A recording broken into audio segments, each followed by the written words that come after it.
Hi guys, நம்ம இப்போ வந்து என்ன பார்க்க போகிறோம் அப்படின்னா வந்து ஜேஏ ஜேஏக்கும் டைப்பிஸ்ட்டுக்கும் உள்ள டிஃப்ரென்சஸ் பார்க்குறோம். ஏன் அப்படின்னா நிறைய பேருக்கு வந்து ஜேஏக்கும் ரிசல்ட் வந்திருக்கும், டைப்பிஸ்டில் ரெண்டுலையுமே நம்மளுக்கு வந்து சிவியில் நம்பர் வந்திருக்கும், நீங்கள் சர்டிஃபிகேட் அப்லோட் பண்ணியிருப்பீங்க.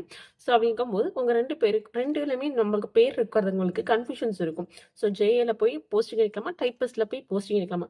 மேக்ஸிமம் எல்லாருக்குமே என்ன ரிப்ளை பண்ண ஒரே ஒரு விஷயம் தான், நீங்கள் ஜேஏக்கு போங்க, போயிட்டு நீங்கள் டிபார்ட்மெண்ட் சூஸ் பண்ணுறதுக்கு நீங்கள் போங்க, போயிட்டு மேக்ஸிமம் உங்களுக்கு பிடிச்ச டிபார்ட்மெண்ட்டோ இல்லை உங்களுக்கு சாட்டிஸ்ஃபேக்ஷனான டிபார்ட்மெண்ட்டோ இல்லை உங்கள் ஓன் டிஸ்ட்ரிக்டில் ஏதாவது ஒரு டிபார்ட்மெண்ட் உங்களுக்கு ஓகே அப்படின்ற மாதிரி இருந்துச்சு அப்படின்னா நீங்கள் எடுத்துக்கோங்க.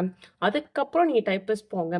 நீங்கள் வந்து கண்டிப்பாக கவுன்சிலிங் போயிட்டு உடனே வேணான்னு சொல்லாதீங்க அப்படின்னு சொல்லியிருக்கேன். அதே தான் இப்போவும் சொல்கிறேன், நீங்கள் ஜேஏக்கு போய் நீங்கள் வந்து உங்களுக்கு முடிஞ்ச அளவு சாட்டிஸ்ஃபேக்ஷன் டிபார்ட்மெண்ட், இல்லை எனக்கு இந்த டிபார்ட்மெண்ட் ஓகே, இல்லாட்டி எனக்கு ஓன் டிஸ்ட்ரிக்டில் இருக்குது, இந்த டிபார்ட்மெண்ட் எனக்கு இந்த டிஸ்ட்ரிக்ட்னால எனக்கு ஓகே அப்படின்ற மாதிரி உங்களுக்கு சாட்டிஸ்ஃபேக்ஷன் இருந்துச்சு அப்படின்னா நீங்கள் ஜேஏ சூஸ் பண்ணிக்கலாம் டைப்பிஸ்டிக் பதில். ஸோ அந்த மாதிரி நான் ஆல்ரெடி நிறைய பேருக்கு மெசேஜ் பண்ணிட்டேன். ஆனால் பட் நேற்று வந்து ஒரு ப்ரோ வந்து கேட்டிருந்தாங்க, விஏஓ ஜேஏக்கு வந்து நான் டிஃப்ரென்ஷியேட் கொடுத்துங்க, ஸோ அந்த மாதிரி நீங்கள் கம்ப்ளீட்டாக ஒரு வீடியோ போடுங்க அப்படின்னு கேட்டிருந்தாங்க. ஸோ நம்ம பார்க்கலாம் ஜேஏக்கும் டைப்பிஸ்ட்டுக்கும் என்னென்ன டிஃப்ரென்ஸ் இருக்குது, அது என்ன மாதிரி டிஃப்ரென்ஸ் இருக்குன்னு சொல்லிட்டு. ஃபர்ஸ்ட் நம்ம வந்து ஒர்க் டைமிங் பார்க்கலாம். டைமிங் பார்த்தோம் அப்படின்னா நியர்லி ஒரு 10 o'clock கூட வச்சுக்கலாம். ஸோ 10 to 6 வச்சுக்கலாம். 5 தானே அப்படின்னு சொல்லுவீங்க, பட் சில இடத்துல நமக்கு வந்து 6 ஆகிறதுக்கு வாய்ப்பு இருக்குது. டைப்பிஸ்ட் அப்படின்னா வந்து டைமிங் கரெக்டாக சொல்ல முடியாது. ஏன் அப்படின்னா வந்து ஜேஏ வந்து நமக்கு ஒர்க் கொடுக்கறது வந்து டைப்பிஸ்ட்டுக்கு தான் ஒர்க் கொடுப்பாங்க. இப்போ சப்போஸ் அவங்களுக்கு ஏதாவது ஒரு லெட்டர் வந்துச்சு அப்படின்னா, இல்லை அவங்களுக்கு ஏதாவது வந்து ஒரு மெயில் வந்துச்சு அப்படின்னா, அவங்க வந்து ஜஸ்ட் அதை வந்து பார்ப்பாங்க, பார்த்துட்டு வந்து அனலைஸ் பண்ணிவிட்டு அதை வந்து நம்மக்கிட்ட சொல்லுவாங்க, இந்த மாதிரி நீங்கள் பண்ணுங்க, பண்ணி வச்சுட்டு போங்க அப்படின்னு சொல்லுவாங்க. ஸோ சப்போஸ் போகிற நம்ம நேரத்தில் ஒர்க் வந்துச்சு அப்படின்னா அந்த ஒர்க் நம்ம பண்ணிட்டு தான் போகணும். So till work finish. So time கிடையாது. ஏன் அப்படின்னா வந்து ஜேஏ வந்து ஒரு டிபார்ட்மெண்ட்டில் மேக்ஸிமம் வந்து 10 ஜேஏஸ் கூட இருக்கலாம். ஆனால் டைப்பிஸ்ட் வந்து ஒரு 2 பேர் தான் இருக்க மாதிரி இருக்கும். ஸோ அவங்க 10 பேரும் அந்த அனலிஸ்ட்லாம் பண்ணி கொடுக்குறத வந்து நம்ம தான் டைப் பண்ணுற மாதிரி இருக்கும். ஸோ அதனால தான் டைப்பிஸ்ட்டுக்கு வந்து கொஞ்சம் ஒர்க் அதிகமாக இருக்கும். அந்த டைப்பிஸ்ட்டில் வந்து இன்னொரு ட்ராபேக் என்ன அப்படின்னா வந்து டைப்பிஸ்ட் சர்டிஃபிகேட் வச்சு தான் போகிறோம். ஆனால் பட் டைப்பிஸ்ட்டில் சர்டிஃபிகேட் வந்து முன்னாடி கூட பண்ணியிருப்போம். ஸோ வந்து ஃபிங்கரிங் வந்து உங்களுக்கு கொஞ்சம் கஷ்டமாக இருந்துச்சு அப்படின்னு, நீங்கள் ரொம்ப டிலேவே டைப் பண்ணுற மாதிரி இருந்துச்சு அப்படின்னா நமக்கு ரொம்ப கஷ்டமாக இருக்கும் ஒர்க் முடிக்க. ஸோ அப்படியும் நமக்கு நிறைய ஒர்க் இருக்கும் முடிக்கிறதுக்கு. ஓகே, ஃபர்ஸ்ட் டைமிங் பார்த்துரும். செகண்ட் வந்து நமக்கு வந்து ஒர்க் ப்ரெஷர் எப்படி இருக்குன்னு பார்க்கலாம்.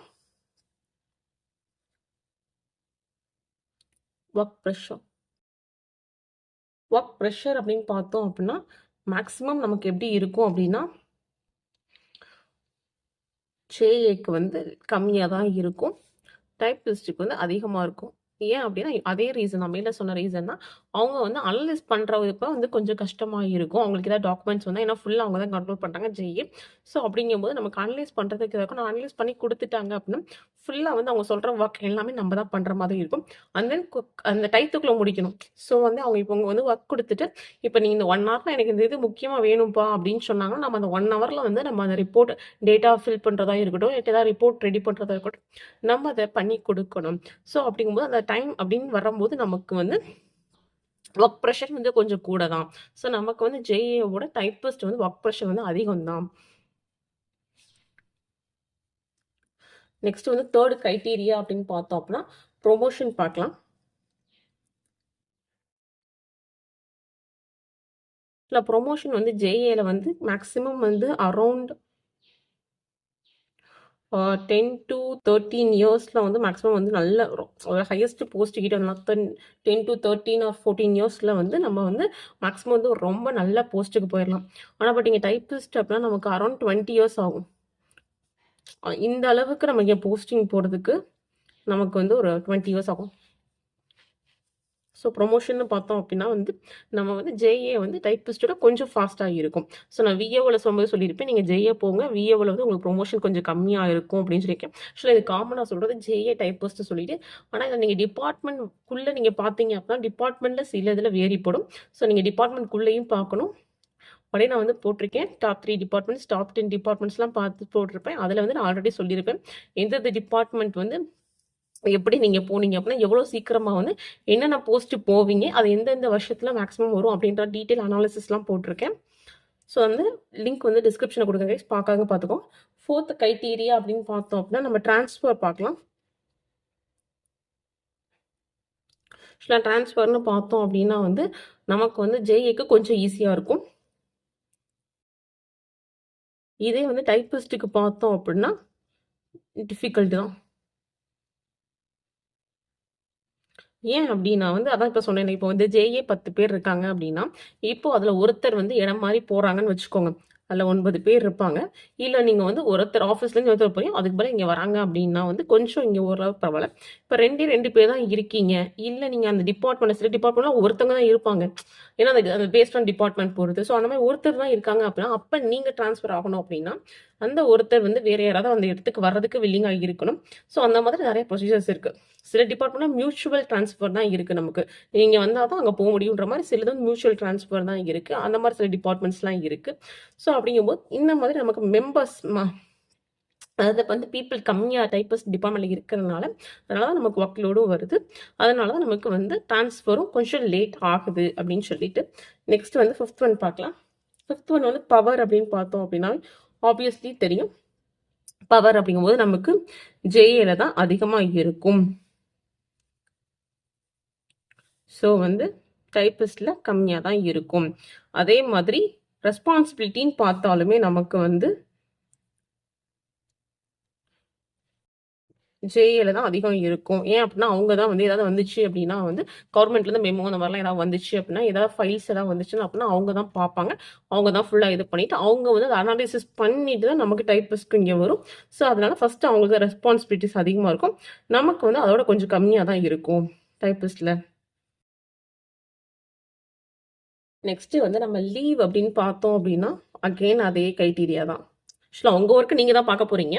பட் இருந்தாலும் வந்து 10 பேர் 12 பேர் இருக்கும்போது ஒருத்தர் லீவ் போடும்போது பெருசாக அஃபெக்ட் ஆகாது. ஒருத்தர் 2 பேர் இருக்கும்போது லீவ் போட்டால் கண்டிப்பாக அஃபெக்ட் ஆகும். நிறைய ஒர்க் பெண்டிங் ஆகும். ஸோ அதனால் லீவ் அப்படின்னு பார்க்கும்போது இங்கே கொஞ்சம் கஷ்டம், டிஃபிகல்ட். இங்கே கொஞ்சம் ஈஸியாக இருக்கும், அவ்வளோதான். ஸோ இங்கே பாருங்க நமக்கு வந்து இது ஆக்சுவலாக வந்து இதுவே வந்து 10 to 6 அப்படின்றது சில 6:30 ஆகலாம். ஏன் அப்படின்னா வந்து அதை நீங்கள் எடுக்கிற டிபார்ட்மெண்ட் பொறுத்து. இப்போ ரெவென்யூ அப்படின்னு போட்டால் ஜேஏக்கும் வேலை இருக்கும். ஜேஏவோட டைப்பிஸ்டிக் கொஞ்சம் அதிகமாக வேலை இருக்கும். ஏன் அப்படின்னா வந்து ரெவென்யூ அப்படின்னா அது கொஞ்சம் நிறையா நமக்கு வந்து ஒர்க் வர டிபார்ட்மெண்ட் தான். ஸோ அந்த மாதிரி இருக்கும்போது ஸோ இப்போ நமக்கு டைம் கிடைக்குமா, எக்ஸ்ட்ரா டைம் கிடைக்குமா? ஏன் இப்போ நான் அந்த பெஸ்ட்டு 10 டிபார்ட்மெண்ட்ஸ் கொடுத்துருப்பேன் நான் மென் உமனுக்கு. அது இது எக்ஸ்ட்ரா டைம் வச்சு நான் நிறையா சொல்லியிருப்பேன் நான். ஏன்னா அடுத்து நம்ம ப்ரிப்பேர் பண்ணுறதுக்கு இப்போ நம்ம குரூப் 4 போடுறோம். நம்ம குரூப் 2 ப்ரிப்பேர் பண்ணுறதுக்கோ இல்லை வேறு ஏதாவதுக்கு நமக்கு டைம் ப்ரிப்பேர் பண்ணுறதுக்கோ நமக்கு டைம் வேணும் அப்படின்னா வந்து செய்யல கொஞ்சம் கிடைக்கும். டைப்பிஸ்டில் கிடைக்காது. ஏன் அப்படின்னா நமக்கே ஒர்க் லோட் அதிகமாக இருக்குது அப்படிங்கும்போது நமக்கு எப்படி டைம் கிடைக்கும்? அண்ட் தென் சில நேரத்தில் நமக்கு டைமும் லேட் ஆகும் அப்படிங்கும்போது நமக்கு வந்து ஈவினிங்கும் டைம் லேட் ஆகுறதுனால நமக்கு டைம் கிடைக்காது ஃபர்தராக அடுத்த எக்ஸாம் நம்ம ப்ரிப்பேர் பண்ணுறதுக்கு. ஸோ இந்த மாதிரி தான் நம்ம ஜேஏ டைப்பிஸ்டுக்கான டிஃப்ரென்ஷியேட்ஸ் நம்ம பண்ணணும் ஃப்ரெண்ட்ஸ். ஆக்சுவலாக வந்து 2 க்ரைட்டீரியா இருப்பீங்க. ஒன்று வந்து ஜேஏலையும் டைப்பிஸ்ட்லையும் வந்திருக்கு. ஆனால் பட் உங்களுக்கு வந்து சில பேருக்கு வந்து ஜேஏவோட டைப்பிஸ்ட்ல வந்து ரேங்க் வந்து ரொம்ப முன்னாடி இருக்கும். அதாவது சில பேர் வந்து 2லுமே ரொம்ப கம்யூனல் ரேங்க் முன்னாடி இருப்பீங்க, 2லுமே முன்னாடி இருப்பீங்க. அப்படிங்கும்போது 2ல் எது எடுக்கலாம் அப்படின்னா ஜேஏ தான் பெஸ்ட்டு. ஸோ இன்னொன்று வந்து செகண்ட் வந்து என்னென்னா ஜேஏல வந்து எனக்கு கம்மியான ரேங்க் இருக்குது, டைப்பிஸ்டில் வந்து அதிகமான ரேங்க் இருக்குது அப்படின்னா நீங்கள் ஜேஏ கவுன்சிலிங் போங்க. போயிட்டு உங்களுக்கு பிடிச்ச டிபார்ட்மெண்ட் ஏதாவது இருக்கான்னு பாருங்க. இல்லைனா மட்டும் நான் வில்லிங் கொடுங்க. அப்படி இருந்தாலும் நீங்கள் டைப்பிஸ்டில் வந்து ரொம்ப கவுனல் ரேங்க் முன்னாடி இருக்கணும். அதாவது எப்படி இருக்கணும் அப்படின்னா எனக்கு நான் நினச்ச டிபார்ட்மெண்ட் கிடைக்கும். ஸோ அந்த மாதிரி இருந்துச்சு அப்படின்னா மேபி நீங்கள் வந்து ஒரு நல்ல டிபார்ட்மெண்ட் போயிடலாம். உங்களுக்கு பிடிச்ச மாதிரி உங்கள் ஓன் டிஸ்ட்ரிக்டில் அந்த மாதிரி நீங்கள் எடுத்து நல்ல டிபார்ட்மெண்ட் போயிடலாம். அப்படி இருந்தாலுமே நீங்கள் ஜேஏ பார்த்துட்டு தான் நீங்கள் இது பண்ணணும் அப்படின்னு நான் சொல்லுவேன். ஏன் அப்படின்னா வந்து நமக்கு வந்து ஜேஏல வந்து ஏன்னா சப்போஸ் ஜேஏலேயே சில நேரத்தில் நமக்கு ரொம்ப நல்ல டிபார்ட்மெண்ட் கிடைக்கலாம். இப்போ நீங்கள் வந்து நான் 6th டே தான் போகிறேன் அப்படின்னு கூட நீங்கள் வச்சுக்கோங்க. 6th டேயில் வந்து எனக்கு 6th டே தான் போகிறேன் இல்லாட்டி 7th டே தான் போகிறேன் நான். ஆனால் பட் எனக்கு வந்து ஜேஏல வந்து நல்ல போஸ்ட் கிடைக்காது அப்படிங்க சில பேருக்கு சில வந்து கேட்டகரியில் இருக்கும். ஸோ அந்த மாதிரி உங்களுக்கு இருக்கா அப்படின்னு நீங்கள் பாருங்கள். பார்த்துட்டு நீங்கள் டைப்பிஸ்ட் போங்க கைஸ். ஓகே ஃப்ரெண்ட்ஸ், நான் மேக்ஸிமம் எல்லா வீடியோ போட்டிருக்கோம். ஆக்சுவலாக வந்து ஃபஸ்ட் வந்து நீங்கள் ஸ்பிளிட்டப் கேட்டிங்க. நீங்கள் டைப்பிஸ்ட்டு விஓஜேஏ அதுக்கப்புறம் ஸ்பிளிட்டப் வீடியோ போட்டாச்சு. நெக்ஸ்ட் வந்து விஓஜேஏ டிஃப்ரென்ஷியேட் கேட்டிங்க. அப்புறம் வந்து senior state seniority district seniority differentiates கேட்டுருங்க. அதுக்கப்புறம் டிடபிள்யூ அதுக்காக நான் ஸ்ப்ளிட் அப் கேட்டிருந்தீங்க. நெக்ஸ்ட் பிடபிள்யூடி ஸ்ப்ளிட் அப் கேட்டிருந்தீங்க. இப்போ இதே மாதிரி எல்லா வீடியோஸும் அப்லோட் பண்ணிட்டோம். இன்னும் ஃபர்தராக வந்து கவுன்சிலிங்க்கு ஒவ்வொரு வீடியோவாக நமக்கு ரெக்கார்டிங் நம்ம அப்லோட் பண்ணுவோம். அதே மாதிரி நீங்கள் வந்து டிபார்ட்மெண்ட்ஸ் கவுன்சிலிங் பற்றி கேட்டிருந்தீங்க. நம்ம நார்மல் கவுன்சிலிங் போட்டிருக்கோம். அந்த மாதிரி டைப்பிஸ்ட்டுக்கும் நம்ம வந்து எப்படி ஃபில் ஆகும் அப்படின்றத போட்டிருக்கோம் ஃப்ரெண்ட்ஸ். நெக்ஸ்ட் வந்து ஸ்டெனோ நம்ம பார்க்கலாம். கொஞ்சம் வந்து வீடியோ வந்து லைக் பண்ணுங்கள் ஃப்ரெண்ட்ஸ். நீங்கள் லைக் பண்ணால் தான் அடுத்தவங்களுக்கு ரெக்கமெண்ட் ஆகும். அதுக்கப்புறம் கொஞ்சம் நீங்கள் வந்து சப்ஸ்கிரைப் பண்ணுங்கள். சப்ஸ்கிரைப் பண்ணி கொஞ்சம் சப்போர்ட் பண்ணுங்கள் ஃப்ரெண்ட்ஸ். இந்த வீடியோ பிடிச்சிருந்தா லைக் பண்ணுங்கள், ஷேர் பண்ணுங்கள், சப்ஸ்கிரைப் பண்ணுங்கள். தேங்க்யூ.